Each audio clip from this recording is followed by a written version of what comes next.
એક સરખું ટ્રેન અડધો કલાક લેટ હતી, પણ અડધો કલાક એક ચિત્તે સ્વામી આંખ બંધ કરીને ઠાકોરજી જે ક્યારેક આંખ ખુલે ને તો ઠાકોરજી હરિકૃષ્ણ મહારાજની સામે જોતા જાય અને આંખ બંધ કરીને મૂર્તિ અંતરમાં ધારતા જાય.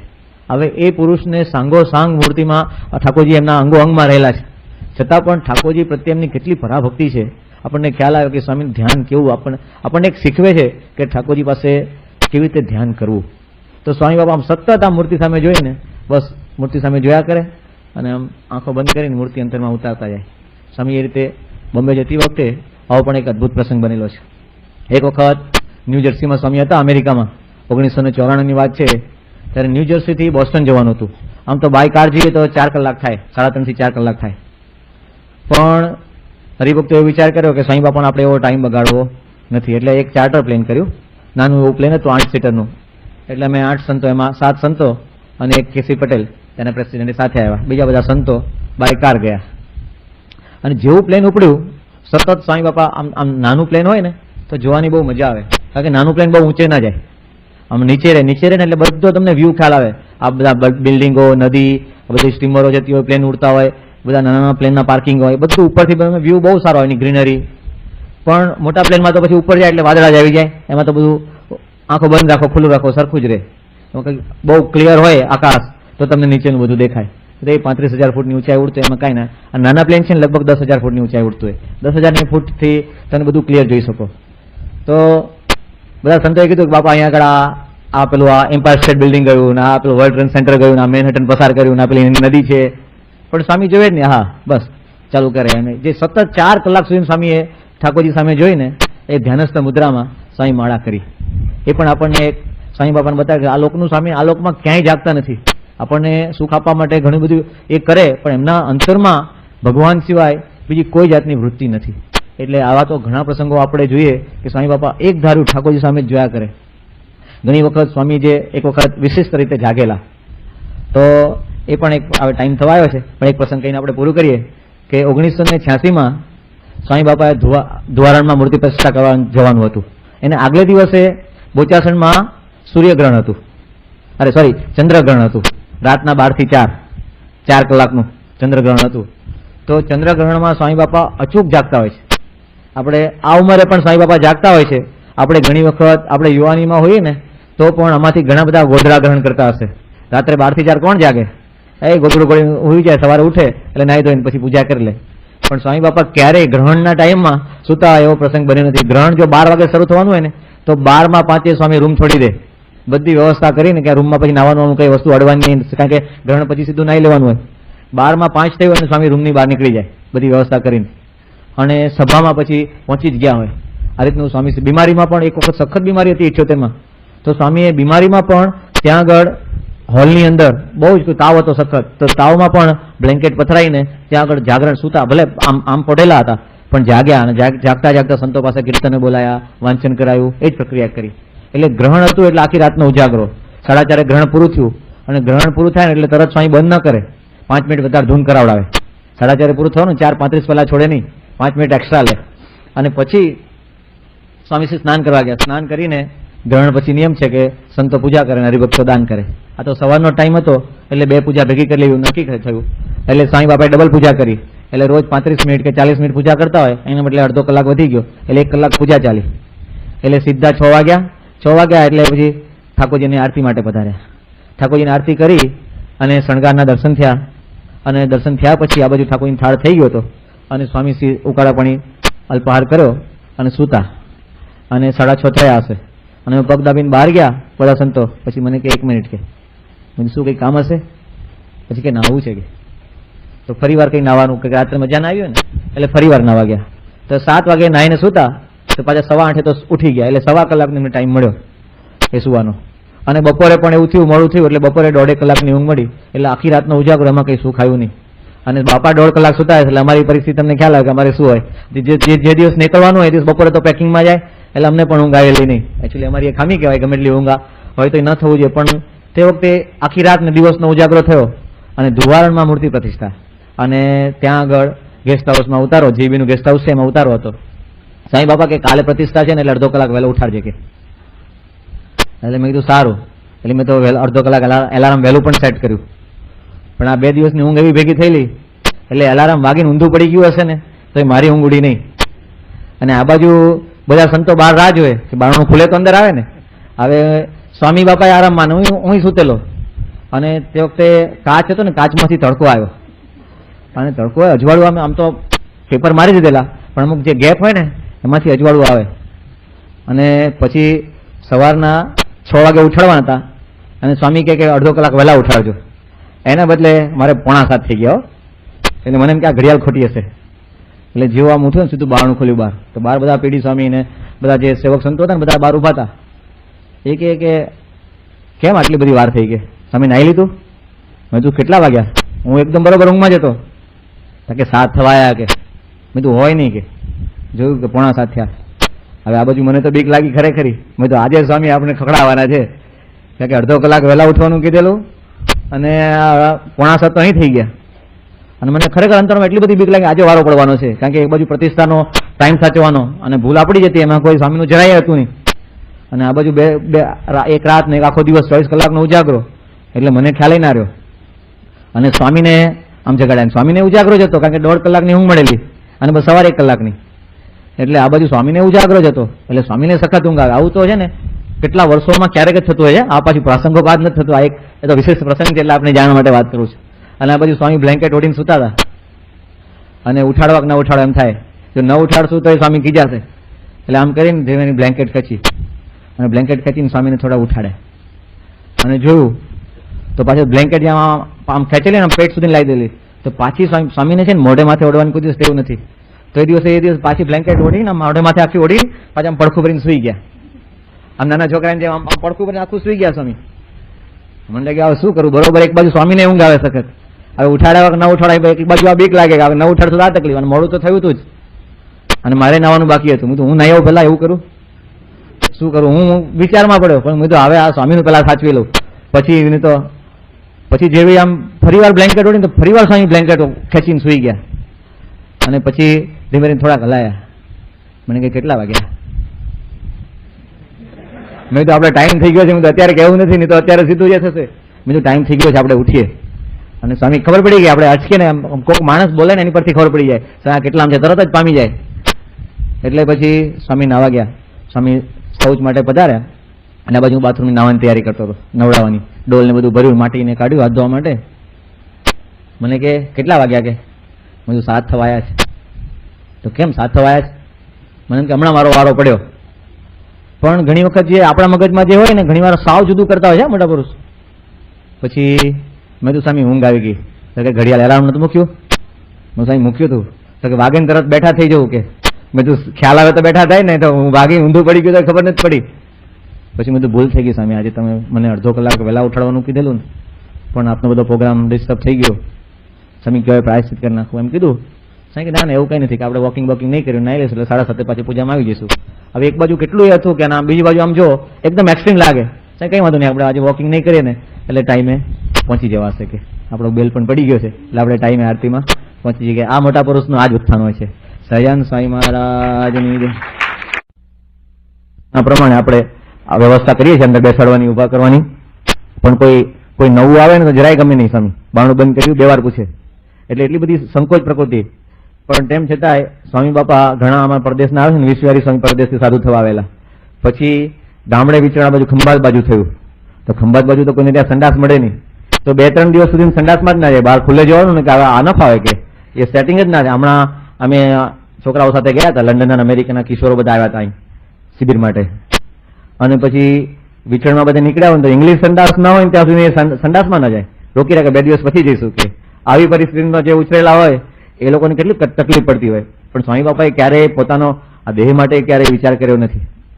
આ ગમે તે ખુલ્લામાં જવાનું થાય. સ્વામીને ગોલબ્લેડરનું ઓપરેશન કરાયું, એટલે એ પહેલા ડોક્ટરનું કહેવું એવું હતું કે કદાચ દવાથી પથરી મટી જાય. એટલે 1000 ટેબ્લેટ સ્વામી લીધેલી પથરી ઓગાળવા માટે, પણ પથરી ઓગળી નહીં. એટલે પછી ઓપરેશન કરીને ગોલબ્લેડર કાઢી નાખવું પડ્યું. એટલે એ ગોલબ્લેડરની બીમારીને કારણે આખું ગોલબ્લેડર કાઢી નાખ્યું. ગોલબ્લેડરનું કામ શું કે આપણું જે પિત્તાશયની કોથળી છે એમાં પિત્તરસ ભેગો થાય, અને પિત્તરસ શરીરમાં બનતો જ હોય છે, પણ એ કોથળી એનું સ્ટોકનું કામ કરે. એટલે અંદર જેવું આપણે અનાજ ખાઈએ, જે પણ ખોરાક ખાઈએ એ ખોરાકને પચાવવા માટે બહુ મદદરૂપ થતું હોય છે. એટલે ખોરાક તો આપણે થોડો થોડો ખાતા નથી. જ્યારે 3 ટાઈમ 2 ટાઈમ જે ખાઈએ એક સાથે ખાઈએ, અને એક સાથે ખાઈએ એટલે એને પિત્તરસની બહુ જરૂર પડે, એટલે કોથળી ઓવરફ્લો કરે ને પેલો પિત્તરસ અંદર મોકલાવે. આ એનું કામ છે. આ પિત્તરસના પિત્તાશયની કોથળી જ કાઢી નાખી આખી સ્વામીની, એટલે સ્ટોક તો થાય નહીં. પિત્તરસ બને એટલે સ્ટોક થાય ને એટલે ગમે ત્યારે થોડું ઘી વાળું કે એવું કંઈક ખવાઈ જાય ને તો તરત જ સ્વામીને ખાડે જવાનું થાય. આવી બધી પરિસ્થિતિમાં પણ ક્યારેય સ્વામીશ્રી ક્યાંય એમનું વિચરણ બંધ કર્યું નથી. એકવાર 1900 ને લગભગ 81 હોય કે 81ની સાલમાં રાજકોટમાં ગુણાતીત નગર સોસાયટીનું ખાતમુહૂર્ત હતું. સ્વામી બાપા ત્યાં ખાતમુહૂર્તમાં બેઠા અને અચાનક ખાડે લાગી. તે વખતે તો આપણે બધું સાથે રાખતા ને, અને સ્વામી કે નાવા જેવું છે. ગોંડલના કોઠારી ભેગા હતા જ્ઞાની સ્વામી. સ્વામી કે નાવા જેવું છે, કે તપાસ કરો કે નજીકમાં કોઈનું ઘર હોય ને ત્યાં જઈ આવીએ. પછી નજીકમાં કોઈ સત્સંગીને ઘરે ગયા, અને સ્વામીને એટલી બધી ઉતાવળ હતી ને તો વિશ્વનામ જ્ઞાની સાહેબનું ગાતર્યું ખેંચ્યું. સ્વામીએ ગાતર્યું ખેંચ્યું અને ત્યાં ગાતર્યું ખેંચ્યું ત્યાં તો આમ સ્વામી ધોતિયું આમ બદલ્યું અને ત્યાં કોપીની સાઈડ બગડી ગઈ. વિચાર કરો, આવી પરિસ્થિતિમાં પણ સ્વામી કોઈ દિવસ વિચરણ બંધ કર્યું નથી. આવા કષ્ટ વેઠીને, નહીં તો આબરૂનો પ્રશ્ન થઈ જાય કે આવા મોટા પુરુષ છે ને આવા કામ પોતાના દેહનું તો ભાન રહેતું નથી, કે એવું પણ થાય. પણ છતાંય સ્વામી એનો ક્યારેય વિચાર કર્યો નથી. એટલે ગમે એવા શરીરને કષ્ટ પડે છતાં પણ પોતે આ રીતે ભક્તોના સુખ માટે આ રીતે સતત વિચરણ કરતા હોય છે. 1984ની સાલમાં સ્વામી નૈનપુર હતા. હવે નૈનપુરમાં સ્વામી પેલા શાંતિભાઈ છે એના એક ખેતરમાં સ્વામી બાપા ખેતરમાં પધરામણી કરવા પધારો કે, તો ત્યાં પધરામણી એના કુએ ગયા અને સ્વામી કે નાવા જવું છે. હું તો આ ખેતરમાં અમને બેસાડવા ક્યાં એક પ્રશ્ન ને, અને સ્વામીને પાછું અહીં પગે વાની તકલીફ એટલે નીચે બેસી શકે નહીં. એટલે પછી હું તો 1 જ મિનિટ ઉભા રહો સ્વામી જોઈ આવું. તો ખેતરમાં જોયું ઝાડ નીચે લાકડાનું થડિયું ને પડ્યું હતું, એટલે ઈંટો ગોઠવીને આમ બેસાય એવી વ્યવસ્થા કરી દીધી. તાત્કાલિક આપણે કરવું શું બીજું, પણ એમાં બેઠા. પણ છતાંય સ્વામીને એ બાબતનું જરાય એ નહીં કે આપણે હવે આટલા મોટા ધર્મગુરુ કહેવાય, આપણે ક્યાં ખેતરમાં લોટો લઈને જવું ના અંતે. છતાં એ રીતે સ્વામી બહુ જ આરામથી સુખરૂપે ત્યાં જતા હોય છે. એટલે પછી તો પરિસ્થિતિ પ્રમાણે ધીરે ધીરે આપણે બધું સેટિંગ કરવા મળે દરેક મંદિરોમાં, અને બધી વ્યવસ્થા થઈ ગઈ. અને અગાઉથી પણ હવે તો હરિભક્તોના પણ એવા દેશકાળ સારા થઈ ગયા. પહેલા તો એ પણ તકલીફ હતી, હરિભક્તો બિચારા ગાડીવાળા તો બહુ જ ઓછા હરિભક્તો હતા. હવે તો સાયકલ ને બહુ તો સ્કૂટર હોય, પણ હવે તો ગાડીવાળા પણ હરિભક્તો ઘણા બધા થઈ ગયા છે. એટલે મહારાજની દયાથી હરિભક્તોના પણ દેશકાળ સારા થઈ ગયા. એટલે સ્વામી માટે તો બધી વ્યવસ્થા લગભગ થઈ જાય. છતાં પણ ક્યારેક રસ્તામાં આવું બનતું હોય છે તો પણ સ્વામીશ્રી એને કોઈ દિવસ ગણકારતા નથી. અને પછી અંતરમાં, મોટા પુરુષના અંતરમાં એવી સેવાની ભાવના પડેલી છે કે હું જયારે સેવામાં આવ્યો ને એની પહેલા દેવચરણ સ્વામીની પ્રગટ ભગત સેવામાં હતા. એ લોકો લગભગ 15 વર્ષ સ્વામીની અંગત સેવામાં રહ્યા. એની પૂર્વે એક ધર્મજીવન સ્વામી છે, અત્યારે ભાદરા રહે છે, એ 5 વર્ષ સ્વામીની સેવામાં રહ્યા હતા. ત્યારે તે વખતે બન્યું સ્વામી બાપા સારંગપુરમાં હતા, અને સારંગપુરમાં તે વખતે આ જે સંડાસ બાથરૂમ છે ને આવા સંડાસ નહીં, પેલી કેસેટ સિસ્ટમ વાળા હતા. નીચે ખાડો હોય અને બારણાય નહીં, એના આમાં હાથ રાખવાનો એટલે ઇન્ડિકેશન હોય તમારે કે અંદર કોઈ બેઠું છે ખબર પડે. એટલે એવા સંડાસ હતા ત્યાં, અને હરિભક્તો પણ ત્યાં જતા અને સંતો પણ ત્યાં જતા. એક દિવસ બપોરિયામાં લગભગ 2-2:30 વાગ્યા હશે, અને સ્વામીશ્રી ત્યાં આગળ ત્યાં સંડાસમાં કંઈક સાવણો લઈને ધોતા હતા. એટલે આ ધર્મજીવન સાહેબ થયું કે આ અવાજ શાનો આવે છે, એટલે જોયું તો પ્રમુખ સાહેબ મહારાજ પોતે હતા. એટલે ધર્મજીવન સાહેબ બહુ વિનંતી કરી, બાપા તમે રહેવા દો, તમે આ સંસ્થાના પ્રમુખ કહેવાય, આ સંડાસ સાફ કરો છો કે. સ્વામી કે આપણે તો યોગી બાપાએ શીખવાડ્યું છે કે સેવા કરે એ જ મોટો. એટલે ત્યાં સ્વામી પછી ધર્મજીવન સાહેબ બહુ પ્રાર્થના કરીને, તે વખતે સંડાસમાં નળે નતા કે આમ નળ આવે તરત ધોઈ નાખવું હોય, આપણે તો એટલી વ્યવસ્થા હોય ને આપણે બગાડ્યું હોય ને તોય નથી ધોઈ શકતા એ પરિસ્થિતિમાં. ત્યારે સ્વામી તો કોકનું બગાડેલું હતું, તો પણ સ્વામી કે ઉભા એક કામ કરો, તમને બહુ પ્રેમ છે ને, આ ડોલ ભરીને નીચે કુંડમાંથી પાણી લઈ આવો કે. એટલે નીચે કુંડમાં જઈને ડોલ ભરીને ધર્મજીવન સાહેબ પાણી લાવે, અને સ્વામી બાપા સાવણો મારીને આખા સંડાસ બાથરૂમ સાફ કરતા હતા. આ વાત તો બહુ પૂર્વેની થઈ, પણ સ્વામીને હાર્ટ એટેક આવ્યા પછી પણ મેં દર્શન કરેલા છે સંડાસ સ્વામી સાફ થતા હોય. 1984-85માં સ્વામી બાપાનું વિચરણ સુરત ડિસ્ટ્રિક્ટમાં થયું, સાંકરી બાજુ. ત્યાં આગળ એક કરચેલિયા નામનું ગામ છે. તો કરચેલિયા ગામમાં સ્વામીશ્રીનો ઉતારો હતો. ગામને છેડે ઘર હતું, અને ગામડામાં શું કે આગળ મકાન હોય અને પાછળના ભાગમાં વાડામાં સંડાસ બાથરૂમ બે જુદા રાખેલા હોય. ત્યાં તો અહીં શહેરની જેમ એટલે સંડાસ બાથરૂમ કેવી વ્યવસ્થા હોય ને, એટલે ત્યાં આગળ પાછળ સંડાસ બાથરૂમ બે જુદા હતા. એટલે સ્વામીને સંડાસમાં બેસાડ્યા, અને પછી આ બાજુ હું બાથરૂમમાં તૈયારી કરતો હતો, ગરમ પાણી ને ડોલ ને બધું, હાથ ધોવાની માટી ને બધું તૈયાર કરતો હતો. અને થોડી વાર થઈને અંદર અવાજ આવવા માંડ્યો, આમ પાણી. મેં તો આટલો બધો કેમ અવાજ આવે છે? પછી મેં કીધું આવે જવા દે, આવે આ કઈ કરતા લાગે છે. તો જોયું તો એ બેઠા બેઠા પાણી રેડે, અને ઘણા ગ્રહસ્થના ઘર એકદમ ચોખ્ખા હોય. ઘણા જો ને જે વખતનું મકાન બંધાયું હોય ને એ વખતનો જો લાદી પર સિમેન્ટ ચોટેલો હોય ને એવો જ રહ્યો હોય, વર્ષો પછી પણ એ ઉખેડવાનો કોઈ ટાઈમ મળે જ નહીં. તો એવી પરિસ્થિતિમાં સંડાસ બાથરૂમ કંઈક બગડેલા હશે, તો સ્વામી જાતે સંડાસ ધોતા હતા. પછી મેં કીધું તમે રહેવા દો, ભલા મને ધોવાડા ઘણા છે, હમણાં ધોઈ નાખશું. પણ તો એ સ્વામીને અંતરમાં સેવા કરવાની ભાવના કેટલી ખબર પડે. આ આણંદમાં આપણે શંભુ છે, શંભુના ઘરે સ્વામી ઉતર્યા હતા. પછી શંભુના ઘરે મેં કીધું આ સિમેન્ટની સિસ્ટમ, એનો બંગલો નવો હતો. પછી સ્વામી સંડાસમાં બેઠા હતા ને પછી નાતા પછી સ્વામી સ્નાન કરાવતા. નાતા સ્વામી વાત કરે, સ્વામી કે જો આપણે ફરીવાર આવશું ને આગળ તો આ બાથરૂમમાં જે સિમેન્ટ ચોટેલી છે ને એમનામ જ રહેશે કે એને સાફ કરી આપજો બિચારા, એને ટાઈમ મળશે નહીં કે. એટલે પછી સ્વામી આજ્ઞાથી બધા સંતોએ સાફ કરી દીધું બાથરૂમ. પણ કહેવાનું શું, સ્વામીના અંતરમાં આ સેવા ભાવના પડેલી છે ને તો જ આવી દ્રષ્ટિમાં આવે, નહીં તો ઘણા દ્રષ્ટિમાં જ ના આવે આ શું છે શું નહીં. એટલે આ એક બહુ જ અગત્યનું છે કે જેના અંતરમાં કંઈક સેવા કરવાની ભાવના પડેલી હોય ને એને આવું સૂજી જાય, એને આવું દેખાઈ જાય, નહીં તો બીજાને મળે નહીં. 1977માં સ્વામી બાપા તો કેવા પરિસ્થિતિમાં ગયેલા છે વિચરણમાં. તો સાઉથમાં વિચરણમાં ગયેલા, ત્યાં આ બાજુ મહારાષ્ટ્રમાં બડનેરા બાજુ સ્વામી ત્યાં રોકાયેલા.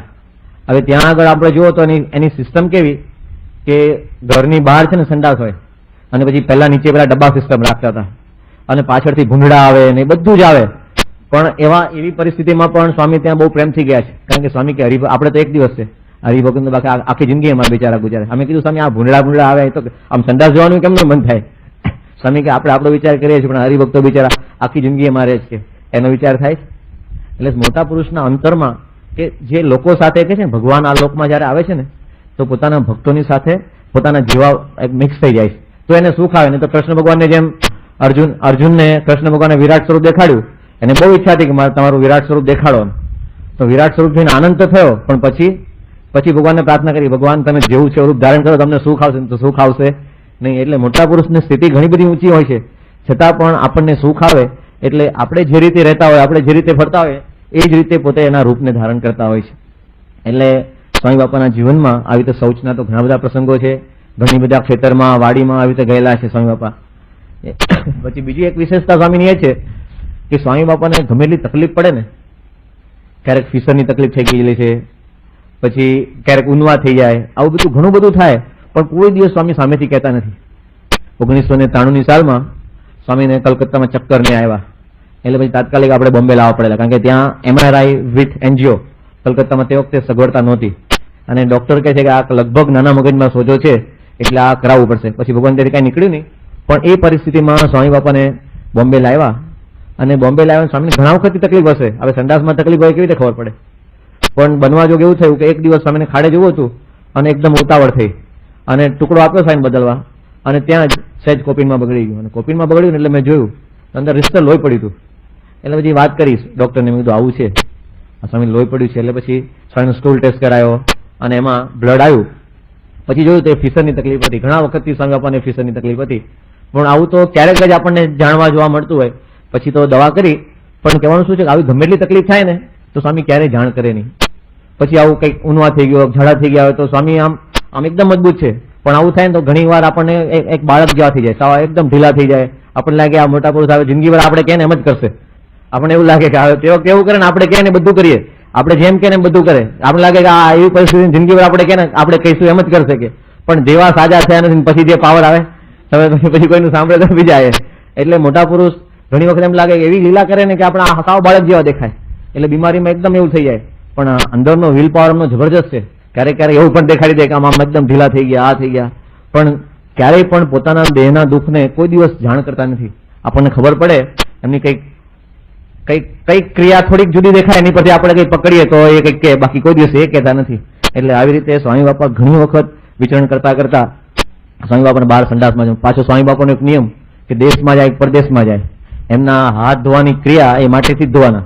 એટલે સ્વામી પરદેશ જાય તો એ સાથે માટી લઈ જવાની, કારણ કે ત્યાં બહુ માટી બહુ વ્યવસ્થિત નથી મળતી. એટલે આપણે આગળ સંતો વ્યવસ્થિત ગરણાથી ચાળીને, ગરણું એટલે કપડાનું ગરણું, વસ્ત્રગાળ એકદમ જૂની ધૂળ કરે અને સ્વામીના હાથ ધોવા માટે એ ધૂળ આપતા હોઈએ છે.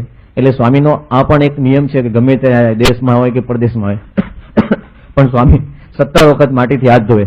અને સ્વામી બાપા જયારે હાથ ધોતા હોય ને ત્યાર પછી એ ધ્યાન રાખવું પડે, પેલા લાકડામાં માટી રાખી હોય અને જો 1 સેકન્ડ તમે લેટ પડો ને પછી બધું સાફ કરવા માંડે. અંદર વોશ બેસિંગમાં માટી આટલો એક દાણો રહ્યો ના હોય, માટીનો 1 ત્રણ રહ્યો ના હોય. સ્વામીની પાસે એટલી ચોખ્ખાઈ ગમે એટલે સ્વામી બાપા હાથ ધોઈ લે તરત જ આપણે ખટકો રાખીને વોશ બેસિંગને ધોઈ નાખવાનું. નહીં તો આપણે જો બીજા કામમાં વળી ગયા તો એ પછી કે નહીં કે આ સાફ કરી નાખે, નહીં તો બીજા તો ઉભા રહે. પણ સ્વામી તો ફટ એ હાથ મારીને બધું સાફ જ કરી નાખે. એટલે પહેલા પહેલું તો આપણે જ ખટકો રાખવો પડે. સ્વામી હાથ ધોય તરત આપણે બધી વોશ બેસિંગ એકદમ નીટ એન્ડ ક્લીન કરી નાખવાનું. અને પછી આપણે સ્વામીને નળ ઉટકી દઈએ. નળ ઉટક્યા પછી સ્વામી બાપા અત્યારે તો કઈ દાંત છે નહીં એટલે જ્યારથી ચોકઠા આવ્યા એ પહેલા છે ને સ્વામી દાતન કરતા હતા. એટલે મારે તો ઘણા જૂના હરિભક્તોને એક વિનંતી કરવાની કે કોઈના ઘરે સ્વામીનું દાતન હોય તો મને દર્શન કરાવજો. ઘણા વખતથી સ્વામીના દાતનના દર્શન કર્યા જ નથી.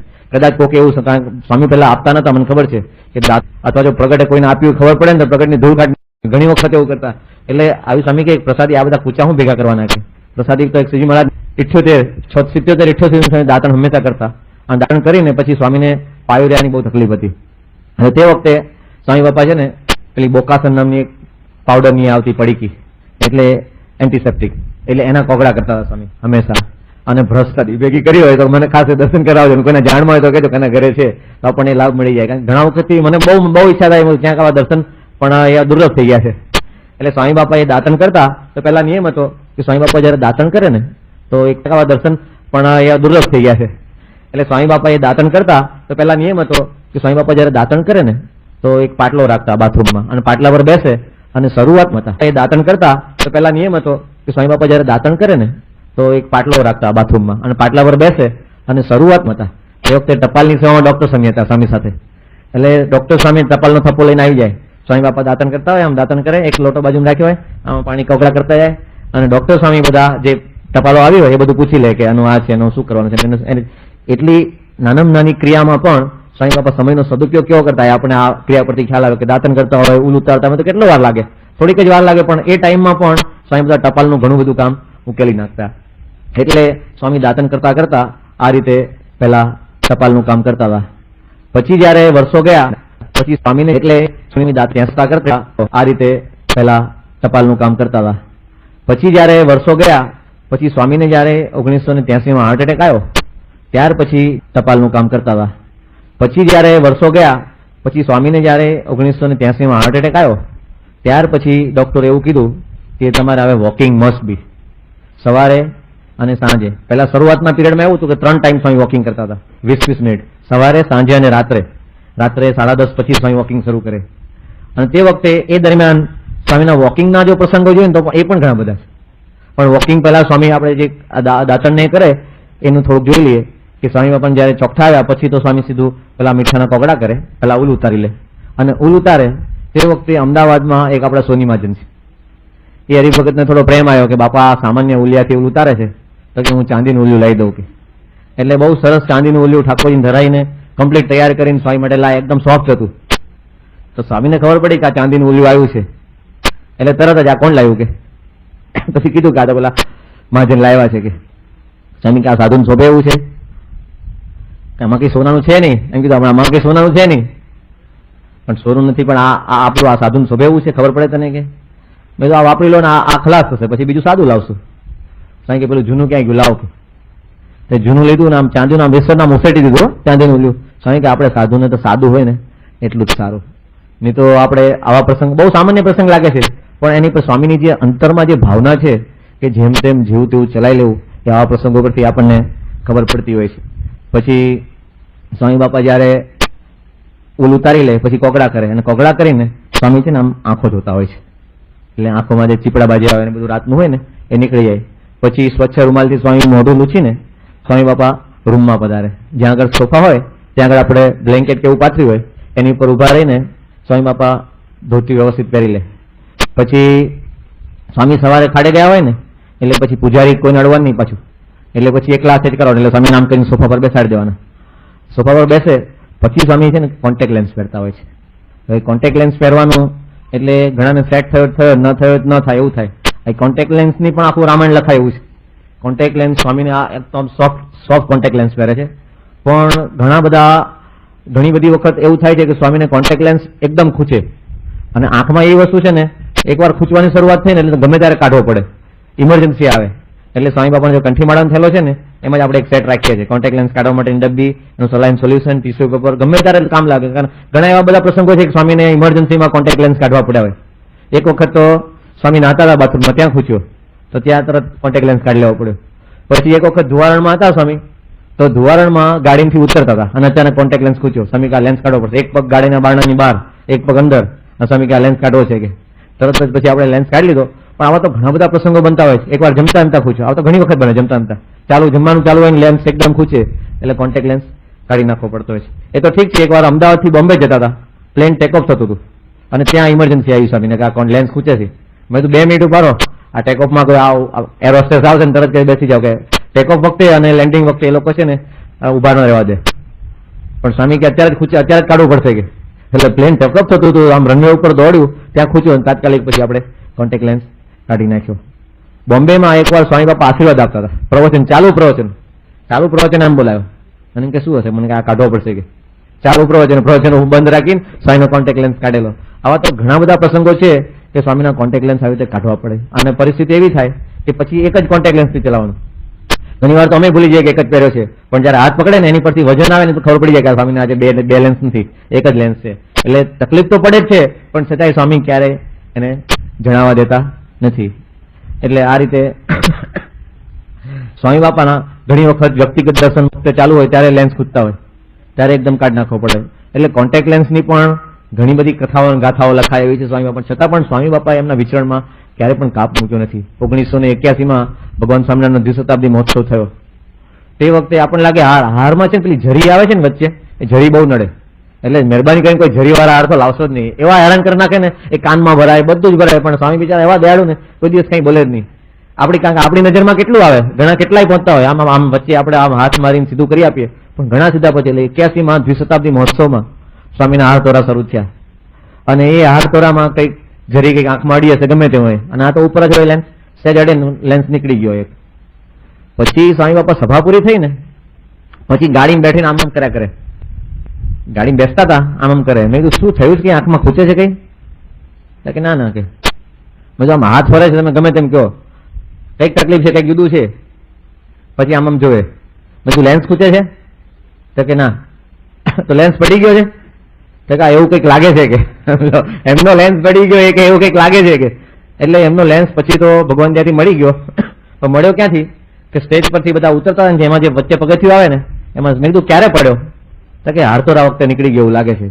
એટલે હારતોરામાં જરી કે એવું કંઈક આવ્યું હશે ને, એમાં નીકળીને હારમાં કંઈક ભરાઈ ગયો છે. આ તો એકદમ સોફ્ટ, એમાં 70% વોટર બેઝ આવે, એટલે 63% કેમિકલ બીજું આવે, એટલે એકદમ સોફ્ટ હોય, એટલે આમ ખબર ના પડે, આમ અંદર બળી જાય. પણ પછી એક ભાઈને મળી ગયો કે આ લેન્સ પડ્યો છે, બરોબર પગથિયાને ખૂણા પડ્યો હતો.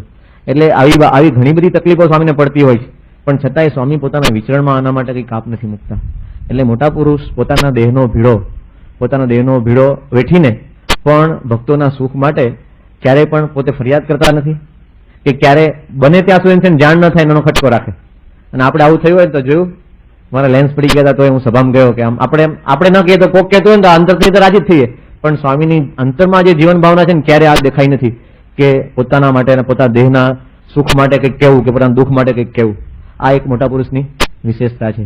અને સ્વામી જયારે લેન્સ પહેરી લે પછી સ્વામીને ઉભા કરવાના, વોકિંગના બૂટ પહેરવાના, અને વોકિંગના બૂટ પહેરીને પછી સ્વામી ગાતરી ઓઢે, અને ગાતરી ઓઢીને સ્વામી ભ્રમણમાં આવતા હોય છે. હવે સ્વામીનું વોકિંગ છે ને એ પણ એક અદ્વિતીય છે. જેમ શ્રીજી મહારાજના વખતમાં જે મહારાજની ચાલ છે ને બહુ વખણાતી. શ્રીજી મહારાજના વખતમાં એક પૂર્ણાનંદ સ્વામી હતા. એ પૂર્ણાનંદ સ્વામી એમના ગ્રંથમાં નોંધે છે કે ચૂપેલી સુંદર ચાલ છે ને પોતે સહેજે ચાલ્યા જાય, બીજાને તો બહુ થઈ પડે, દોડે ત્યારે માંડ પુગાય. એટલે મહારાજની ચાલ એવી હતી કે એની સાથે કોઈક દોડે ને ત્યારે માંડ પુગાય, એટલી આમ ચટકનતી ચાલ છે. એટલે એવી ને એવી જો આમ જુઓ ને સામ્ય, શ્રીજી મહારાજનું અને સ્વામીનું સામ્ય જુઓ તો ઘણું બધું આવે છે. એમની પ્રકૃતિ જુઓ, તમે ચેષ્ટા બોલશો ને તો શ્રીજી મહારાજની જે પ્રકૃતિનું સામ્યતા અને સ્વામી બાપાનું તમે ઘણું બધું સામ્ય દેખાશે. જે એનું એક શાસ્ત્રી મહારાજમાં, શાસ્ત્રી મહારાજનું એનું એક સ્વામી બાપામાં ઘણું બધું સામ્ય દેખાશે. તો એ જ રીતે મહંત સ્વામી બધા સદગુરુ સંતન બધાએ પ્રશ્ન પૂછેલો. સ્વામીની મોટા પુરુષની દરેક ક્રિયા દિવ્ય છે, નિર્ગુણ છે, એ આપણે સમજીએ છીએ, પણ છતાંય ઘણાને છે ને દરેક કંઈક વિશિષ્ટ ક્રિયા ગમતી હોય તો બધા સંતોને પૂછવા માંડે કે તમને બાપાની કઈ ક્રિયા વિશેષ ગમે એમ. તે રીતે મહંત સાંઈને પ્રશ્ન પૂછ્યો કે મહંત સાંઈ, સ્વામી બાપાની તમને કઈ ક્રિયા વિશેષ ગમે? મહંત સાંઈ કહે કે સ્વામી બાપા જે ચાલ ચાલે છે ને આમ જોઈને આમ છાતી ઠરી જાય એવું છે, કે આમ જે આમ સિંહની ચાલે આમ ગજગતી ચાલે આવે તો એ જોઈને આમ મને એ સ્વામીનું વોકિંગ બહુ ગમે છે. હવે જુઓ કે આમાં દરેક ક્રિયા મોટા, કોઈને એમ કે દાંત વગરના સ્વામી હોય ને હસતા હોય ને બહુ ગમે છે. દરેકને આમ અંતરમાં જે હોય ને, કોઈને ગમે અંતર પૂછો પ્રશ્ન કે તમને શું વધારે ગમે છે. કોઈને કે દાઢી વાળા સ્વામી હોય ને ત્યારે વધારે ગમે, કોઈને આમ ક્લીન થયું જયારે તેરસનું મુંડન કરાયેલું હોય ને ત્યારે સ્વામીની મૂર્તિ બહુ ગમે છે. એમ હા, કોકને પાઘડી વાળા ગમે, કોકને હાર કરીને બેઠા હોય એ ગમે. એટલે આ રીતે દરેકને અંતરમાં પોતપોતાની રીતે સુખ આવતું હોય. એમ મહંત સાહેબને પૂછ્યું કે તમને સ્વામી બાપાની કઈ ક્રિયા વિશેષ ગમે? તો કે સ્વામીનું જે વોકિંગ છે ને એ મને બહુ ગમે છે. હવે વોકિંગમાં પણ એવા ઘણા બધા પ્રસંગો થયેલા. સ્વામી બાપાએ જ્યાં આ લેન્સનું એની વાત કરી ને, વોકિંગમાં પણ ક્યારેય સ્વામીએ કોઈ દિવસ કોઈ પણ પ્રકારની માંગણી કરી નથી. ગમે એવા સંજોગોમાં, ગમે એવી પરિસ્થિતિમાં, ગમે એવા સ્થળે સ્વામી વોકિંગ કરી શકે છે. નહીં તો એકવાર વોકિંગની જે છૂટ થઈ ને, જેને તમે રૂટ બદલાય ને, એક તમે જો જે ડેઇલી વોકિંગ કરતા હશે ને એને રૂટ બદલાય અથવા તો વેધર ચેન્જ થાય ને તો પણ એનું માઇન્ડ ડિસ્ટર્બ થઈ જતું હોય છે.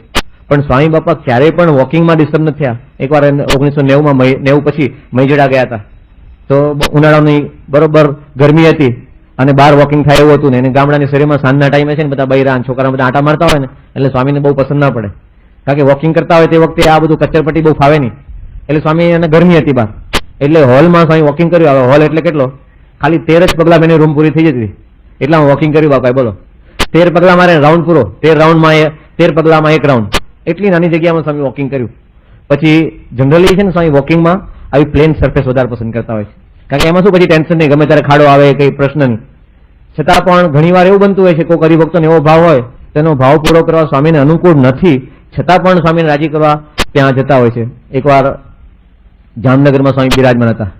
અમે જામનગરમાં બારદાનવાલા શેઠ, હવે યોગી બાપા પણ એમનું બહુ જ રાખતા અને બહુ પ્રેમી હરિભગત હતા અને આમ વૈષ્ણવ, પણ યોગી મહારાજ જ્ઞાતિએ કરીને કે આપણી જ્ઞાતિના છે લુહાણા, એટલે એ રીતે યોગી મહારાજને વિશે અનહદ પ્રેમ થયેલો. એટલે એ પ્રેમના નાતે સ્વામી બાપાનો પણ સંબંધ ચાલુ રહ્યો. સ્વામી બાપા ત્યાં જામનગર જયારે જાય તો પહેલા તો એમને ત્યાં જ ઉતરતા. હવે તો શામજીભાઈ વેકરિયા બધા ઘણા બધા થયા છે, પણ એ બારદાનવાળા શેઠને ઘરે ઉતર્યા. હવે શેઠને ઘરે પાછળ એને લોન વાવી હતી અને લોન પેલી આવી પ્લેન નહીં, પેલી ગુચ્છાવાળી આવે છે ને એ ગુચ્છાવાળી લોન, એ લોન હતી. હવે એ લોનમાં ચાલવાનું કોઈ દિવસ ફાવે નહીં. અમે બહુ ના પાડી, મેં સ્વામી આમાં કઈ બરકત આવશે નહીં. પણ ઓલા શેઠ કહી ગયેલા બાપા આ પાછળ લોન સારી છે ને તમે લોનમાં ચાલો ને તો ઠંડક થાય ને મારી ઈચ્છા છે કે અમારી લોન પાવન કરો કે.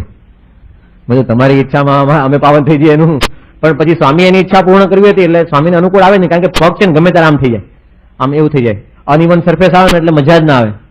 પણ તેમ છતાંય સ્વામી બાપા એ શેઠને રાજી કરો, અડધો કલાક એ લોનમાં સ્વામી વોકિંગ કર્યું. એટલે આ રીતે સ્વામી બાપા ઘણા બધા પ્રસંગોએ હરિભક્તોને રાજી કરવા માટે સ્વામી બાપા દરેક ક્રિયા કરતા હોય છે. તો આજે સ્વામીની શૌચ ક્રિયા જોઈ અને કોન્ટેક્ટ લેન્સની ક્રિયા જોઈ અને આવતીકાલ આપણે ભ્રમણ ક્રિયામાં વિશેષ જોઈશું. સજાન સ્વામી મહારાજની જય. વારસો ગુણાતીતનો સતત ચાલતો શ્રી હરિટણો, ભગતજી અને શાસ્ત્રીજી વળી વિરલ યોગીજી શ્રી પ્રમુખજી. ગઈકાલે સ્વામીશ્રીના ભ્રમણની વાત ચાલતી હતી. એમાં જોઈએ તો સ્વામીશ્રીનું ભ્રમણ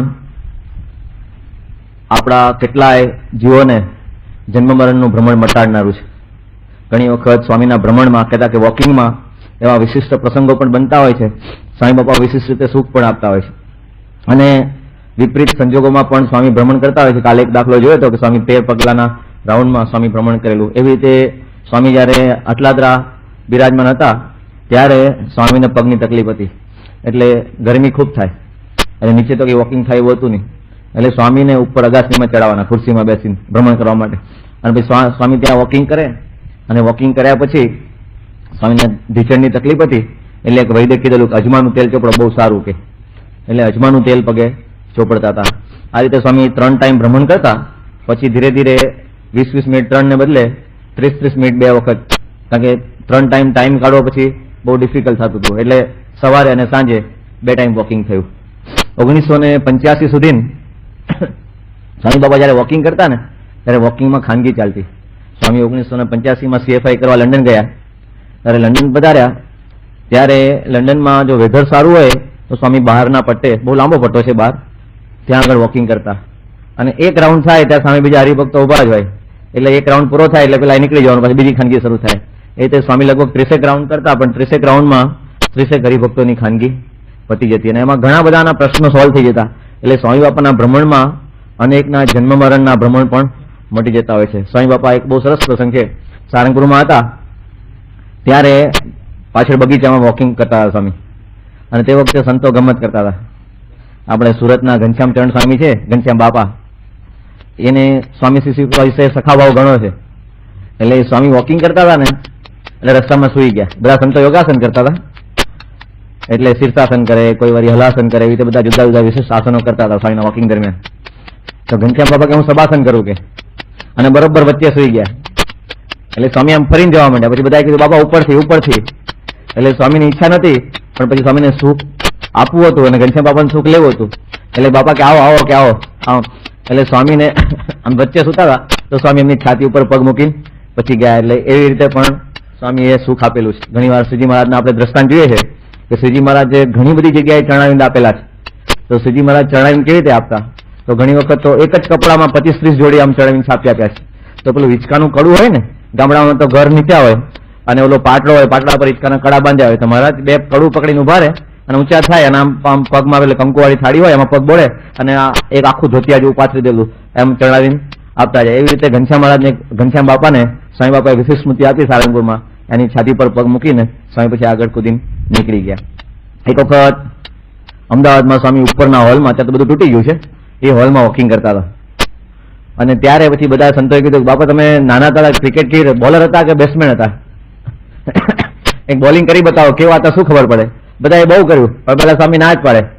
પણ પછી બધા સંતોએ બહુ વિનંતી કરી, સંતોષ હતા અને અમુક યુવકો હશે બહુ હતા ને. પછી બાપા કેવી રીતે બોલિંગ કરતા એ બતાવો. પછી તે વખતે સંતોને રાજી કરવા સ્વામી આમ કરીને બોલિંગ કરતા હોય એવી એક્શન કરી બતાવી. એટલે સ્વામીની દરેક ક્રિયા આપણને આમ સુખ આવે. એટલે આવી રીતે સ્વામી બાપા વોકિંગ ઘણી બધી જગ્યાએ કરતા હોય, પણ ઘણા વિપરીત સંજોગો હોય છે. જયારે રાજકોટમાં રજપૂતપરામાં જૂનું મંદિર ઘણા દર્શન કર્યા હશે. હવે એ મંદિરમાં છે ને અમુક ફેઝ વાઇઝ બધા મકાનના કામ થયેલા. એટલે એક અગાસી નીચી હોય, એક છાપરું નીચું હોય, કંઈક ઊંચું હોય, બધું અનબેલેન્સ હતું. તો બીજી કઈ જગ્યા હતી નહીં વોકિંગ કરવાની. ઉપર સ્વામીને ઉતારો એટલે અડધી અગાસી ઊંચી ને અડધી નીચી, અને જે છાપરું આવતું ને, છાપરું આમ બરોબર અગાસીને આમ 3-4 ફૂટ ઊંચું રહે એટલું હતું. અને એમાં પછી આ લેવલ કરવા માટે પાટો ગોઠવી, સ્વામીનું વોકિંગ સરખું થાય એટલે જે નીચાણવાળો ભાગ હતો ને લાકડાની પાટો ગોઠવીને વ્યવસ્થિત કર્યું. તો એક બાજુ આમ સીધું નીચે દેખાય, ખીણ જેવું દેખાય, જેમ પેલા હિમાલયમાં વોકિંગ કરતા હોય ને, અને એક બાજુ આ છાપરું આવે ને બરોબર આમ પેટના લેવલ પર આવે. આપણને આમ ઓડ લાગે. આમ સ્વામી વોક કરતા હોય તો આપણને જોવું વોક લાગે, તો પછી જોયું આમ એકદમ ઓડ લાગે. પણ સ્વામી એવી પરિસ્થિતિમાં ક્યારે કોઈ પણ જાતની સ્વામી વોકિંગ માટે એમને વ્યવસ્થા માંગી નથી કે મારા માટે આવું કરજો. ગમે એવી રીતે નાની વાવડી ગામમાં ગયા, સ્વામી ગામડે ગામડે ફરે. તો નાની વાવડી ગામમાં એક બાજુ સભા ચાલે અને વોકિંગ કરવું, તો વોકિંગ કરે તો આખું સભા ત્યાં આવે. આ કે છે ને આ ઘેલું લાગેલું, સ્વામીના વોકિંગનું પણ એક ઘેલું લાગેલું છે. જેમ મહારાજની ચાલ પર બધા મોહી જતા ને, એમ સ્વામીની વોકિંગ માટે આખો સમય. એકવાર ન્યુજર્સીમાં સ્વામી હતા ચરણોમાં, તો IPCL ના ડાયરેક્ટર જીકાર સાહેબ ત્યાં આવ્યા અને જોયું કે સવારના વોકિંગમાં સ્વામીના 1,500 થી 2,000 માણસ અમેરિકામાં. તે તો છક થઈ ગયા કે આ અમેરિકામાં 2,000 માણસ ખાલી વોકિંગના દર્શન કરવા આવે. મેં તો આ તો હજુ શનિ રવિ નથી ને એટલે આટલા આવે. શનિ રવિમાં આખો હોલ ચિકાર થઈ જાય, એટલા બધા માણસો આવે. તો કે બહુ કહેવાય કે સ્વામીનું આકર્ષણ જબરદસ્ત, એમની પર્સનાલિટી છે. એટલે જીકા સાહેબ ત્યારે આમ બહુ રાજી થયા કે સ્વામીની પર્સનાલિટી જબરજસ્ત છે કે સ્વામીને વોકિંગના દર્શન કરવા માટે આટલા બધા આવે છે. એટલે છતાં પણ 1,500-2,000 માણસ હોય ને ક્યારેક કોઈ પણ ન હોય, પણ એમના વોકિંગમાં એ સ્થિતિ. વોકિંગ દરમિયાન ઘણા બધા અનુભવો છે કે દરેક મંડળોનો રિપોર્ટ બધા મંડળ વાઇઝ આપતા હોય છે. એટલે સ્વામીને એ દરમિયાન પણ એ પ્રવૃત્તિનો જો રિપોર્ટ ના આપવાનો હોય તો પછી સંતો કીર્તન ગાતા હોય છે. આ રીતે સ્વામીના વોકિંગ દરમિયાન પણ અખંડ ભગવાનનું અનુસંધાન એમને તો હોય છે, પણ સાથે સાથે આપણને પણ રખાવતા હોય છે. ઘણી વખત એવું પણ બને કે ક્યારેક જો સંત સ્વામીનું ઓપરેશન હતું, પછી મોહન સ્વામીનું જે બાયપાસ ઓપરેશન કરાયું, ત્યારે પણ સ્વામી વોકિંગ કરતા હતા. ત્યારે વોકિંગ કરતા કરતા સ્વામી આપણે ધૂન કરો કે સંત સ્વામીનું ઓપરેશન છે કે મોહન સ્વામીનું ઓપરેશન છે, તો ચાલુ વોકિંગ એ ધૂન કરાવે. પછી જયારે વરસાદ ન પડતો હોય તો ઘણા કેટલાય દિવસોના દિવસો સુધી સ્વામી વોકિંગ દરમિયાન ધૂન કરાયેલી હોય છે. પછી ઘણા સંજોગ એવા હોય છે, ધારો કે લંડનમાં સ્વામીનું મંદિર હતું, જયારે વેધર સારી ન હોય અને બહાર કંઈક વરસાદી વાતાવરણ હોય તો ત્યાં તો ગમે ત્યારે વેધર બગડે. એટલે એવા વાતાવરણમાં પછી આઉટડોર તો વોકિંગ થાય નહીં. અને અંદર સભા ચાલતી હોય હોલમાં, તો કરવું શું? એક નાનો એવો કોરિડોર હતો એલ આકારનો, એમાં નાના એવા એલ આકારમાં સ્વામી વોકિંગ કરે અને એમાં પાછું સ્ટીરિયો ચાલતું હોય. કારણ કે જે પેલા ખૂણે બેઠા હોય એને આ બોલતા એ ના સંભળાય, એટલે અહીં જુદું બોલે ત્યાં જુદું બોલે. એટલે બાપા ત્યાં જાય તો કંઈક જુદું કીર્તન સંભળાતું હોય, અહીંયા આગળ કંઈક જુદું કીર્તન સંભળાતું હોય. એમ ચાલે, પણ સ્વામી ચાલવા દે. અને જરાય એમ સ્વામી કે એક કરો કે કાંઈ નહીં, સ્વામી દરેકને સુખ આપે. એવા નાના એવા કોરિડોરમાં પણ એટલી અલમસ્તાઈથી વોકિંગ કરતા હોય ને તો આપણને એક દર્શનનું ખૂબ સુખ આવે. એક વખત સારંગપુરમાં સ્વામી વોકિંગ કરતા કરતા સ્વામીને અચાનક પિંડી દુખવા માંડી. તો કોઈને પણ કીધા વગર અચાનક એક ઝાડનું થડ્યું હતું ને ત્યાં બેસી ગયા એકદમ. અને અમે તો રૂમમાં હતા, ત્યાં તૈયારી કરતા હતા બાથરૂમમાં. ત્યાં એકદમ પેલા સંતો કહેવાય કે સ્વામીને કંઈક થયું છે કે. અમે દોડતા ગયા હતા તો સ્વામી કે કાંઈ નથી, આજે થોડુંક દુખે છે ને એટલે થોડી વાર બેસીને પાછું વોકિંગ શરૂ કરી દીધું. પણ આમ જણાવે નહીં કે શું થાય છે શું નહીં. આપણે પૂછીએ તો જ સામેથી કેટલું અંદરથી આમ ખોતરીને કઢાવવું પડે કે આ તમને શું તકલીફ. એટલે સ્વામી અમને પોતાના દુઃખમાં ક્યારેય કોઈ પણ વસ્તુ કહેતા નથી. આ એમની એક સાહજિક ગુણ છે. પછી વોકિંગમાં ઘણા બધા હરિભક્તોને એમ થાય કે આપણે નવા નવા બૂટ લાવવા છે, તો સ્વામીને આમ બહુ વિશેષ ગમતું જ નથી. સ્વામી ઘણા કોક લાવે ને તો આમ ઘસીને ના પાડી દે, તમારે પૂછ્યા વગર લાવવું નહીં કે. પણ છતાં અમુક સીધા લઈ આવ્યા હોય તો કરવું શું. એક વખત ગાંધીનગરનો આપણો યુવક છે ધર્મેશ કરીને, હવે એને બહુ જ ઈચ્છા હતી કે બાપા માટે બૂટ બનાવવા છે, વોકિંગના બૂટ બનાવે છે. કારણ કે હવે સ્વામી રૂટિંગમાં તો ચંપલ જ પહેરે છે. પહેલા મોજડી પહેરતા હતા, ગોવિંદભાઈની મોજડી વર્ષો સુધી 1985 સુધી સ્વામી મોજડી પહેરી. પછી સ્વામી કે આપણે ચંપલ સેટ થઈ ગયા છે અને વોકિંગના બૂટ બહુ સારા તૈયાર મળે છે, એટલે પછી બહુ તૈયાર કરાવતા નથી. પણ ધર્મેશને બહુ ઈચ્છા હતી કે મારા સગા છે ને એની સારામાં સારી અમદાવાદમાં દુકાન છે અને બહુ એક્સપર્ટ છે, તમે ગમે એમ કરી મને બાપાની સેવાનો લાભ આપો. મેં કીધું હવે તું સ્વામીને પૂછી જો ભાઈ, આમાં છે ને સ્વામી પછી મારી પર ખી જાય કે તે શું કરવા ઓર્ડર આપ્યો, કે આપણે એક બૂટ છે ને બીજા શું જરૂર છે. એટલે પછી આનંદ સ્વરૂપ સ્વામી કીધું કે એની બહુ ઈચ્છા છે તો તમે સ્વામીને પૂછી જોવો ને. કે મેં કીધું હવે તમે કહો છો એટલે પૂછજો, બાકી મારે સાંભળવા પૂછવું નથી. પૂછી જો, બાપાની ઈચ્છા હોય તો જ કરવાના છે. પછી આનંદ સ્વરૂપ સ્વામી નામથી પૂછ્યું. આનંદ સ્વરૂપ સ્વામી આવું કહે છે કે આ એક ધર્મેશની બહુ ઈચ્છા છે.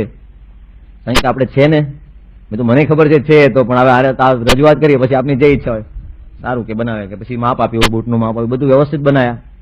પછી એ બૂટ ગોંડલ લઈને આવ્યા આપવા. બૂટ તૈયાર થઈ ગયા અને ગોંડલમાં હમણાં 96ની 2 વર્ષ પહેલાની જ વાત છે, બહુ જૂની વાત નથી. પછી ગોંડલમાં સ્વામીને કોઈ પણ નવા બૂટ પહેરાય, કારણ કે એ તો બોલવાના જ નથી, આપણે 2-3 વાર પૂછી લેવું પડે. એટલે બૂટ પહેરાય ને એટલે તરત પૂછ્યું ફાવે છે, સ્વામી કે ફાવે છે. પછી 1-2 રાઉન્ડ થયા ને પછી પૂછ્યું સ્વામી નડતા નથી ને, તો ના બરોબર છે.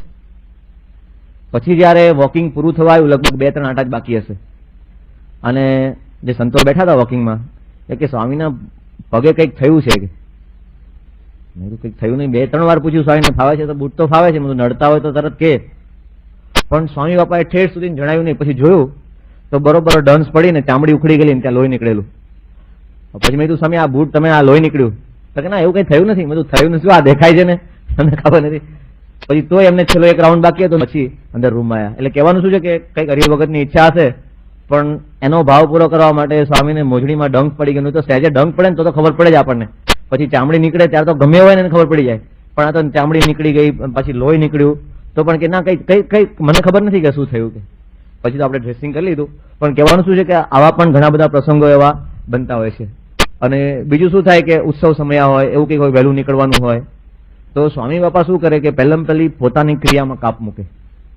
ઘણી વાર એવું હોય, ઉત્સવ સમય એવું હોય તો બીજાને તકલીફ ના પડે તો સ્વામી આપણે વોકિંગ બંધ કરી દઈશું. એટલે બીજાના ટાઈમ સાચવવા માટે પોતાના ટાઈમમાં કાપ મૂકીને ઘણી વાર સભામાં વહેલું જવાનું હોય તો સ્વામી વોકિંગ અડધું કરી નાખે.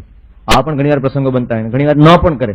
સ્વામી કે આપણે આસન કરી લઈએ સીધા, કે સ્વામી સીધા યોગાસન કરીને ઘણી વખત આવી રીતે સભામાં જતા હોય છે. અને ઘણી વખત સ્વામીને આમ ખુલ્લામાં બહુ ગમે, પણ ખુલ્લામાં એવું હોય ને કે ઘણી વખત એટલું બધું ટોળું ભેગું થાય તો પછી એને બેસાડવું તો પડે. સ્વામી જો દૂર લાંબે પટ્ટે જાય, લાંબે પટ્ટે ચાલુ બહુ ગમે, પણ એમાં પછી ટોળું બેસે નહીં.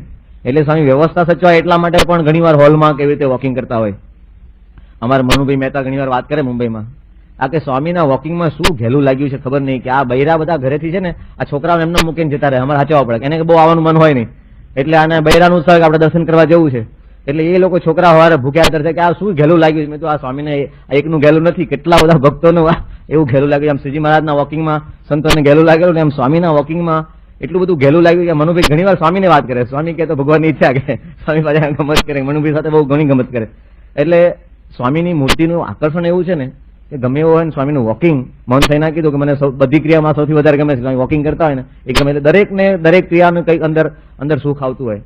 પછી ઘણી વખત સ્વામી બાપા જયારે વોકિંગ કરતા હોય, એક વખત ભાદરા ગયા, પછી મહેસાણા ગયા, આવી ઘણી વખત સ્વામી રસ્તા પર સાંજનો ટાઈમ થયો હોય એટલે આપણે પૂછીએ સ્વામી વોકિંગ કરવું નથી, 2-3 વાર યાદ કરાવ્યો ને તો પછી આગળ ઉભું રાખશું. તો પછી એમની વિશેષતા એ કે પેલું કિલોમીટરનો પેલો સ્ટોન આવે ને માઇલ સ્ટોન, એ સ્ટોન આગળ અમુક એક્ઝેક્ટ ત્યાં ઉભી રખાવે કે આટલા મહેસાણા 5 કિલોમીટર બાકી છે ત્યાં ઉભી રખાવે. પછી આગળ ગાડીવાળાને કે તું આગળ જા. પછી ગાડીવાળાને એમ થાય કે આપણે સ્વામીની પાછળ ચાલે એટલે પાછળથી ખટારા ને આવે ને તો બહુ પ્રશ્ન નહીં, સેફટી રહે. પણ સ્વામી કે તું જ્યાં અમે આવીએ ત્યારે અમારી રીતે આવીએ કે તું આગળ ઉભો રહે, કે 2 કિલોમીટર બાકી રહે ને ત્યાં ઉભો રહે છે. એટલે ઘણી વખત આવી રીતે રસ્તામાં સ્વામી ચાલે. પછી ઘણી વખત તો ભાદરામાં પાટીએ ઉતરી જાય ને ત્યાંથી ઠેઠ મંદિર સુધી ચાલતા જાય. પછી ચાલીને ગયા એટલે એકદમ હાફ ચડી હોય, પછી દર્શન કરવાના. એટલે પછી સ્વામીને કહે કે સ્વામી 10 મિનિટ છે ને વહેલા ચાલવું. એટલે શું છે કે 5-10 કિલોમીટર પછી ગાડીમાં બેસીને જઈએ ને તો પેલી હાફ ઉતરી જાય. એટલે પછી ક્યારેક આપણું માને ખરા ને ક્યારેક નહીં માને, સ્વતંત્ર પુરુષ છે તો એમની ઈચ્છા એમ કરે. તો ઘણી વાર એવું પણ કરતા હોય કે સ્વામી 10 કિલોમીટર બાકી હોય ત્યાં ઉતરી જાય ગાડીમાંથી અને પછી રોડ પર જ વોકિંગ કરે, વોક કરતા કરતા જાય ને પછી અડધો કલાક થાય એક્ઝેક્ટ, એટલે ત્યાં આગળ પછી અમને વોકિંગ પૂરું થાય, ગાડીમાં બેસીને પછી 5-1 મિનિટમાં તો પછી મંદિરે જ્યાં જવાનું હોય ત્યાં પહોંચી જાય. પણ આગળ જો સભા ન હોય ને સ્વામીની ખબર હોય ને તો જ આવું વોકિંગ કરે. જો એમને ખ્યાલ હોય કે આગળ સભા છે અને ગોઠવાઈ ગઈ છે, આગળ વિવેક સાગર સ્વામી ગયા છે, તો પછી એમનું વોકિંગ એ ઉડાડી દે. પહેલો પોતાની ક્રિયામાં કાપ મૂકે. આપણું ઊંધું થતું હોય છે, આપણે પોતાની ક્રિયા પહેલા કરી લઈએ, પછી બીજાનું તો હવે લોટો છોટો કરશું કે એ રીતે આપણે કરતા હોય. પણ સ્વામી બાપા ક્યારેય પણ આ પરિસ્થિતિમાં પોતાની ક્રિયામાં આગ્રહ રાખે નહીં. એમને આપણે આગ્રહ રખાવવો પડે કે વોકિંગ કરવાનું છે, આ કરવાનું છે, એવી રીતે કરે. સ્વામી જો કે બને ત્યાં સુધી એમનો ટાઈમ સેટ કરી લેતા હોય, પણ ઘણા સંજોગોમાં પરદેશમાં તો મોટે ભાગે હરિભક્તો ત્યાં ઉતર્યા હોય ને તો ત્યાં એને ત્યાં વોકિંગ કરવાની એવી કોઈ ખુલ્લી જગ્યા હોય નહીં. કાં તો ગેરેજમાં કરે, કાં એનો કોરિડોર હોય એમાં વોકિંગ કરવું પડે. એમાં સ્વીડનમાં ગયા હતા અમે, નોર્વે સ્વીડનમાં 94માં, તો સ્વીડનમાં એપાર્ટમેન્ટમાં ઉતારો હતો. ત્યાં બિચારા સામાન્ય હરિભક્ત આપણા, એટલે ફ્લેટમાં ઉતારો આપેલો, તો ત્યાં તો ઉપર વોકિંગ કરવું કેમનું? તો પછી નીચે જે પાર્કિંગ લોટ હોય ને કારનો, એમાં સ્વામી પધારે, ત્યાં વોકિંગ કરે, પછી પાછા ઉપર નાવા પધારે. એટલે આવા તો ઘણા બધા પ્રસંગોમાં સ્વામી બાપા વોકિંગ કરતા હતા. હવે વોકિંગ કરીને સ્વામી નિયમ છે 5 મિનિટ પછી સભાસન કરે, કહેતા કે થોડું રેસ્ટ લે. આવી એ પણ શરૂઆત એક ડોક્ટર રોહિતભાઈ કરીને છે રાજકોટમાં, રોહિતભાઈ ઓઝા, ઘનશ્યામભાઈ ઓઝા હતા આપણા ચીફ મિનિસ્ટર, એના સુપુત્ર થાય. એટલે રોહિતભાઈએ શરૂ કરાયું કે બાપા તમે વોકિંગ કરીને સીધા નાવા જાવ છો ને એ સારું નહીં કે તબિયત માટે, થોડી વાર 5 મિનિટ રેસ્ટ લેવો જોઈએ. એટલે પછી એમની વિનંતીને માન્ય રાખી અને સ્વામી બાબા પહેલા છે ને રેસ્ટ કરતા ને સાવ નીચે કરતા, પલંગ ઉપર કે એવું કઈ નતા કરતા, સાવ નીચે ફ્લોર ઉપર એક રજી નાખી દેતા, એની પર 5 મિનિટ સભાસન કરતા. પણ 1993માં સ્વામીને જયારે ચક્કર આવ્યા, કલકત્તા ગયા, ભેગા ભેગા ચક્કરની વાત કરીએ. ચક્કરનું પ્રકરણ એવું હતું કે સ્વામી બોમ્બે થી નાગપુર ગયા અને નાગપુરથી પછી કલકત્તા ગયા. હવે નાગપુરમાં 2 દિવસ રહ્યા, તો એ દરમિયાન સ્વામીને આમ જયારે સભાસન કરે સુવડાવીએ અને પછી જયારે બેઠા કરીએ અમે, તો બેઠા કરીએ ને ત્યારે બહુ વજન આપે નહીં, પણ નાગપુરમાં છે ને આમ એકદમ વજન આપ્યું. એટલે પૂછ્યું સ્વામીને કઈ તકલીફ છે? કારણ કે સ્વામીને 1988માં કેડની તકલીફ થઈ ગયેલી. હવે કેડની તકલીફ એવી થઈ ગયેલી, પાછું એ સ્વામીને એવું મનમાં કે આ કોઈને જાણ ન કરવી, નહીં તો બધા હરિભક્તોને દુઃખ થાય કે. એટલે સ્વામી એટલા હોશિયાર ને કરે શું કે ત્યાં આગળ ત્યાં સુતા હોય સ્વામી, બધા સંતો હરિભક્તો બધા છેલ્લા દર્શન કરવા આવે એટલે પલંગમાં સુઈ જાય, અને પલંગમાં સુઈ જાય ને પછી બધા જાય, લાઇટો બંધ થાય અને પછી સ્વામી આપણે નીચે પથારી કરો કે રજઈ પાથરીને નીચે સુઈ જાય. એટલે 8 થી 10 દિવસ સુધી સ્વામી આમ નીચે સુઈ રહ્યા હતા. એટલે આવી રીતે સ્વામીને સભાસન કરાવ વખતે ઉભા થવામાં આમ થોડો હાથમાં ફેર પડે ને, પૂછ્યું સ્વામીને કઈ થાય છે, કેડનો દુખાવો છે? સ્વામી કે ના ના કઈ નથી કે. 2 દિવસ સુધી તો બોલ્યા જ નહીં. પછી આની આ જ પરિસ્થિતિ કલકત્તામાં થઈ. 2 દિવસ સુધી કલકત્તા ગયા અને કલકત્તા આમ થયું, બેઠા કર્યા ને ત્યારે એમને કંઈક જુદું લાગ્યું. એમ કઈ તકલીફ છે જે હોય નથી, પણ છે હકીકતમાં. એટલે પછી રાત્રે અમે સ્વામી સેવા કરતા ને ત્યાં બધું પૂછ્યું, સ્વામી સવારે તમે બેઠા કર્યા ત્યારે થોડું વજન આપ્યું હાથમાં, રોજ કરતા કંઈક જુદું લાગ્યું, એટલે કાં તો કેડની તકલીફ છે. કારણ કે આપણને ખબર જ નહીં, આ ચક્કર આવે તો વિધિ ખબર જ નહીં કે આ હશે કંઈક. કારણ કે સામાન્ય રીતે સ્વામીને કેડની તકલીફ હતી ને ઢીચણની તકલીફ હતી, એમાં કઈ દુખાવો વધ્યો હોય તો આવું થાય. કારણ કે એવું નથી, પણ આમ આમ બેઠા કર્યા ને સુઈને બેઠા થયા એકદમ, તો આમ થોડું આમ ગુમ થતું હોય ને એવું લાગે છે. એટલે પછી તો યોગીચરણ સ્વામી બધું ડિટેલમાં પૂછ્યું, એટલે ગુમ થતું એટલે તમે આમ ફરતા એવું લાગે કે સામે બધું રૂમ ફરતી હોય એવું લાગે કે કેવું લાગે છે? કારણ કે ચક્કર આવે 2 પ્રકારે આવે, કે કાં તો પોતે ફરતા એવું લાગે, કાં તો આપણે જગત ફરતું એવું લાગે સ્વામી કે આમ કંઈક ગુમ થતું હોય એવું લાગે છે. એટલે પછી બધું ડિટેલમાં પૂછીને પછી ડોક્ટરને વાત કરી, કિરણભાઈ દોશીને બોમ્બે ફોનથી, કે આ રીતનું છે. કિરણ કે હું આવી જ જઉં છું કે આ ચક્કર છે એટલે કંઈક સામાન્ય વસ્તુ નથી. એટલે પછી ત્યાં તાત્કાલિક આપણે સ્વામીનો MRI કરાયો અને MRIમાં ભગવાનની દયાથી એવું આવ્યું કે સ્વામીનું કે નાનું મગજ છે ને એમાં થોડો સોજો છે, કે પાણી ભરાયું છે. એટલે તો એકદમ ટેન્શન થઈ ગયું કે નાના મગજમાં સોજો હોય એટલે તો એ ગમે ત્યારે ગમે તે વસ્તુ ડેમેજ કરી શકે. કારણ કે આખું તંત્ર ચલાવનાર એ નાનું મગજ છે. નાના મગજમાંથી જ આ શરીર આખી આપણી સર્કિટો જાય આખા શરીરમાં. એટલે પછી આ શું છે વધારે એમાં ડિટેલમાં ઉતારવા માટે કે MRI વિથ એન્જિયોગ્રાફ કરાવવી પડે. હવે કલકત્તામાં અવેલેબલ નહોતી. એટલે કિરણભાઈ કે આ ગમે એમ કરીને કદાચ જો અંદર ક્લોટ થયું હોય તો તાત્કાલિક એની સારવાર કરવી જોઈએ. એટલે કે આપણે બોમ્બે લઈ લેવા સારા. શું છે હજુ નિદાન થયું નથી એટલે કંઈ કહી શકાય નહીં, પણ આપણે તો એ રીતે જ માનવું જોઈએ કે કદાચ અંદર ગાંઠ થઈ હોય તો આપણે ચકાસણી તે રીતે જ કરવી જોઈએ. એટલે પછી સ્વામીને તાત્કાલિક બોમ્બે લાવ્યા અને આ રીતે સ્વામી બાપાની પછી તપાસ કરી અને બહુ જ ન્યુરોસર્જન છે, ન્યુરોલોજીસ્ટ છે ડોક્ટર અશોક સિંગલ, અરે ડોક્ટર સિંગલ કરીને છે, અશોક સિંગલ નહીં, તો VHP વાળા છે. ડોક્ટર સિંગલને બતાવ્યું અને સિંગલે જોયું બધું, આખો MRI ટેસ્ટ કર્યો, બધું જ કર્યું અને તપાસ કરીને જોયું કે આ કંઈ છે નહીં. આ જે છે ને કે કાનની પાછળ છે ને આપણી 3 બેલેન્સ ટ્યુબ આવે છે, એ બેલેન્સ ટ્યુબ તમે ત્રણેય પ્રકારનું, આગળ પાછળનું, લેફ્ટ એન્ડ રાઈટ, ઉપર નીચેનું બેલેન્સ કરતી હોય છે. એ બેલેન્સ ટ્યુબમાં થોડોક ફેરફાર થઈ ગયો છે. અમુક પ્રકારની એક્સરસાઇઝ કરશો એટલે આવી જશે. એટલે પછી લગભગ મહિના સુધી સ્વામીને છે ને રોજ એક્સરસાઇઝ કરવાની. આમ બેઠા હોય ને, આમ સુવે, ડાબી બાજુ જમણી બાજુ સુવે, બેઠા બેઠા સુવાનું, અને એ પ્રકાર પછી ડોક ઊંચી નીચી કરવાની, આગળ પાછળ કરવાની. એ જે 4-5 પ્રકારની એક્સરસાઇઝ બતાવીને રોજ સ્વામી એક્સરસાઇઝ કરતા હતા. અને ત્યાર પછી ડોક્ટરે કીધું કે આમાં છે ને સાવ નીચે સુવે ને પછી સડનલી જે બેઠા થવાનું ને એના લીધે ચક્કર આવવાના ચાન્સીસ વધી જાય છે.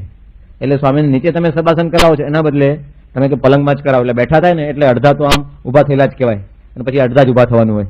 એટલે કે એમાં ચક્કર આવવાના ચાન્સીસ ઓછા થશે. થયું પણ એવું, તો એને કસરત કરાવી એમ જ મટી ગયું, કોઈ દવા લેવી પડી નહીં, કશું જ નહીં.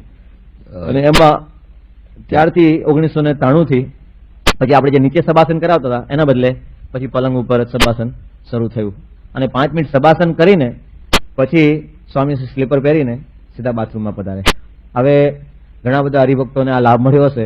1988 પછીના જેટલા સ્વામીના યોગમાં આવ્યા હશે એને આ લાભ નહીં પ્રાપ્ત થયો, કારણ કે 1988 સુધીને સંતો અને હરિભક્તો સ્વામીને સ્નાન કરાવવાનો લાભ. 1983 સુધી તો એકદમ ઓપન જ હતું, પણ સ્વામીને જ્યારે હાર્ટ એટેક આવ્યો પછી સ્વામીએ ધીરે ધીરે બંધ કર્યું. આમ તો જો કે બંધ થયું એ ઘણાને દુઃખ પણ થયું હશે અને ઘણા રાજીપો પણ મળ્યો હશે, કારણ કે ઘણી વખત મેં નજરે જોયેલું છે કે સ્વામી બાપાને જયારે નવડાવતા ને, અને અમુક જે ખેડૂત વર્ગના હરિભક્તો હોય, અમારી સૌરાષ્ટ્ર બાજુના કોક હોય, અને દરેકને ભાવના શુદ્ધ હોય કે આપણે બાપાને સ્નાન કરાવવું, પણ પેલું કહે છે ને કે પ્રેમમાં નેમ હોય નહીં, એને બહુ ખ્યાલ ના આવે તો એના હાથ એક તો રફ હોય, બરછટ હાથ હોય, અને કે બાપાને આપણે ઘસી ઘસી નવડાવીએ અને પાછળ છે ને રીસરના સોરા પડી જતા. એ નજરે જોયેલા છે. ઘણાને પછી વીંટી વાગી હોય, ઘણાને પેલી ઘડિયાળની ચેન ઘસાઈ હોય.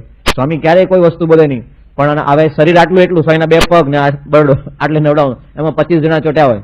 હવે કઈ કોઈને સુખ આવે નહીં, પણ આવી રીતે પણ સ્નાન કરાવતા. અને આપણે ખુશાલ કાકાનું દ્રષ્ટાંત બધાને ખબર હશે કે ખુશાલ કાકા કેટલા વર્ષો સુધી ડાકોરમાં પૂનમ ભરતા, અને પૂનમ ભરતા ને પછી રણછોડરાયે દર્શન દઈને કીધું કે યોગી મહારાજ પાસે જા પૂનમ ભરવા. તો ત્યારથી કાયમ દર પૂનમે યોગી મહારાજ પાસે આવતા, અને યોગી મહારાજ ધામમાં ગયા પછી બંધ થઈ ગયા. પછી યોગી મહારાજ દર્શન કીધું, શું તમારે કલ્યાણ નથી જોઈતું, કેમ બંધ થઈ ગયા પૂનમમાં? કે આ પ્રમુખ સ્વામી મહારાજ પાસે જાઓ કે અમે એક જ છીએ કે.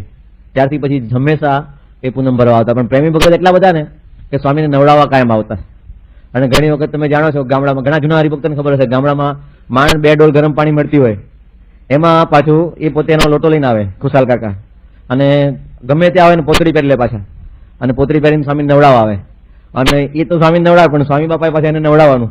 એટલે એક તો માંડ શિયાળાને ઠંડીમાં ગરમ પાણી માંડ કર્યું હોય ગામડામાં, અને એમાં પાછા 5-7 લોટા પાછા એને નવડાવવાના, એટલું પાણી ઓછું થાય. પણ તેમ છતાં એ સ્વામીને ક્યારેય એનો કંટાળો નહોતો આવતો.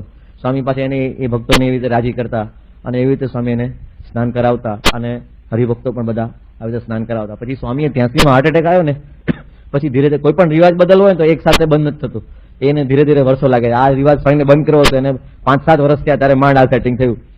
પછી જયારે 86માં સ્વામીને ગાંઠનું ઓપરેશન કરાવ્યું ને, પછી ગાંઠના ઓપરેશન પછી સ્વામી કે હવે આ બંધ જ કરી દે, કે બારણું ખોલીશ જ નહીં, કે તમારી જેવી ઈચ્છા. મને તો ખોટ હતી નહીં, પણ છતાંય મેં તો હવે બધાને માટે આપણે બીજું તો કંઈ બોલાય નહીં, સ્વામી જેમ ઈચ્છા હોય. અને આમ અંતરથી એક રીતે ઘણા બધા હરિભક્તો રાજી થયા, કારણ કે સ્વામીના આવા ઉજળા કોઈ જોઈને કોઈ રાજી થાય નહીં. કારણ કે આમાં કોઈની ભાવના એવી ના હોય કે સ્વામીને આવું કરવું છે, પણ પ્રેમમાં ખબર ના રહ્યો કે સ્વામીને આપણે કેટલું બધું કષ્ટ આપી રહ્યા છે. કારણ કે આ એક બરડો ને એમાં 10 હાથ ફરતા હોય, નવડાવો આમ હાથ હાલી ના શકે, એકબીજાના હાથ જ ભટકાતા હોય, એવું થતું હોય. પણ તો તેમ છતાં યોગી બાપાનો વખતે જે રિવાજ ચાલ્યો આવતો હતો એટલે સ્વામી ચાલુ રાખ્યો હતો. પણ 1986માં જયારે ગાંઠનું ઓપરેશન કરાવ્યું ત્યારથી બંધ કર્યું. પછી અમુક સંતો આવતા હતા, અને પછી 88માં પરદેશી સ્વામી પાછા આવ્યા, ત્યારથી તો પછી સંપૂર્ણ બંધ જ કરી દીધું, પછી કોઈ હોય જ નહીં. અને વિશેષતા એ 1983માં બહુ સરસ પ્રસંગ છે. સ્વામી બાપાને હાર્ટ એટેક આવ્યો પછી 40 દિવસ સુધી સ્વામી ત્યાં હોસ્પિટલમાં રહેલા, ડોક્ટર B.R. પટેલની હોસ્પિટલમાં. અને શરૂઆતના દિવસોમાં તો 23 કલાક ને 45 મિનિટ સુધી બેડમાં જ રહેવાનું.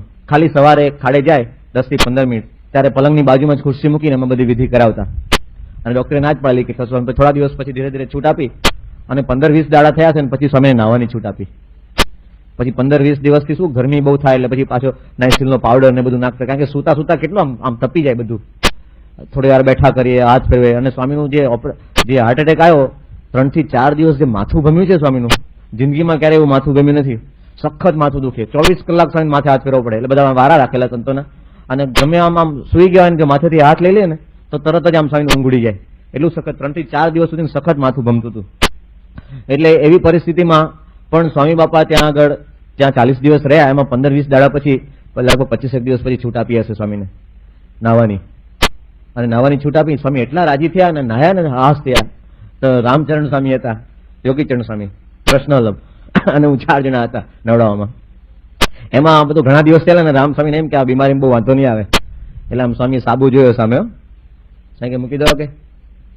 એટલે આ પછી એક જે નજરથી કર્યું આ બીમારીમાં આટલી એમની કડકાઈ, હા ધર્મ નિયમ પાલન કેટલી કડકાઈ.